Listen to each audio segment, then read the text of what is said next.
caution, which I think is well said in terms of we shouldn't get too carried away here on the ascendant model or where the world's going. And I think you made a very cautionary tale of we've been there with Japan. I personally was a foreign correspondent in Asia in that ascendant period. Right. And, you remember. Everybody was talking like we'd all be working for the Japanese, and obviously we know how that played out. So, and also China is facing enormous challenges that just kind of some ways dwarf what we have in the West in terms of poor peasantry and environmental kind of catastrophes of just enormous magnitude. I'm just curious, giving you a little space here to rebalance a little bit of what could also be ahead that might constrain essentially the effectiveness of China and make it so it might balance out in a way that right now it seems not as clear. Any thoughts on that?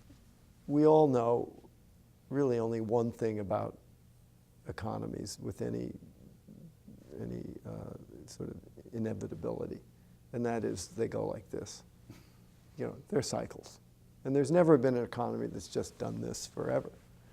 And China has been doing this for 20 years, almost unprecedented in history. Not only been going onward and upward, but at a 10% growth rate.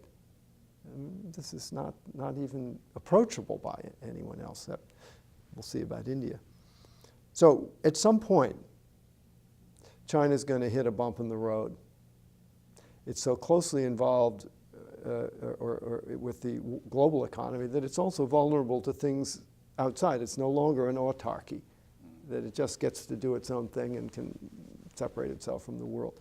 So that's a real danger. And when that happens, because so much of its legitimacy is based on its economic delivery, it could have a real crisis. It doesn't have sort of foundation documents, constitution, it doesn't have a common value system to turn to. It doesn't have sort of civil society that's as evolved as in many Western countries. There are many things it lacks that are safety nets underneath its ability to provide just delivery on the economic side. And then there are many other fault lines and many other weaknesses. The question of environmental damage is profound. Whether they can get on top of that, probably in many ways, I think they can, but it's a huge challenge. The challenge of moving another few 100 million people into cities. You have cities like Chongqing, which are, 32 million people.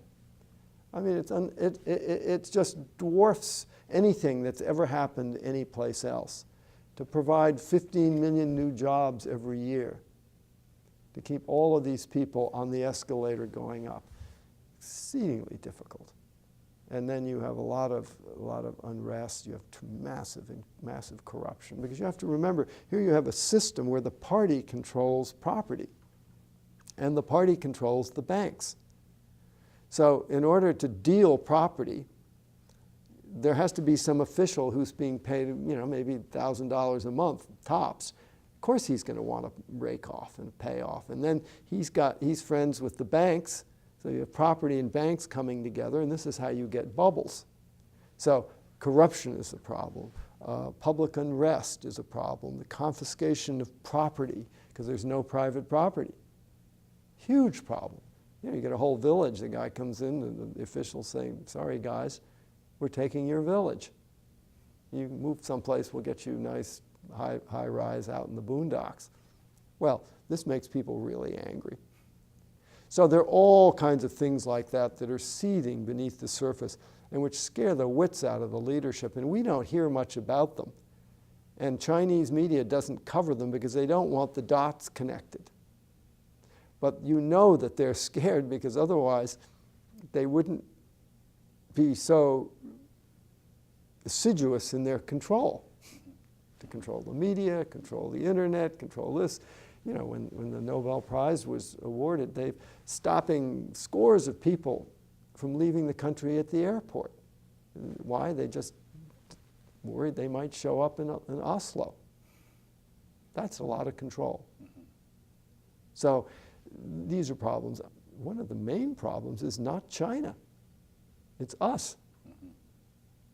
I mean, we have a Congress that's like one big dumb animal with no central nervous system.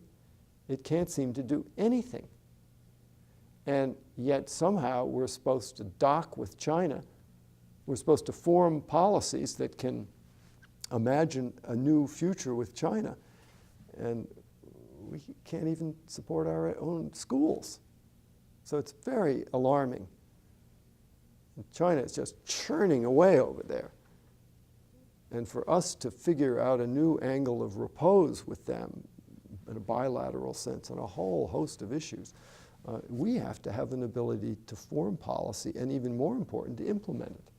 And we seem paralyzed at this moment from being able to do it. So we have a very strange situation of some of the smartest people we've ever had in history in Washington. And they're really hobbled. Very hard for them to act. And another thing, they're broke. So they don't have a lot of money to move around to do much. So they can sign a lot of memoranda of understanding with China, but unless you can put more than $15 million on the table, I mean, you're not in the game.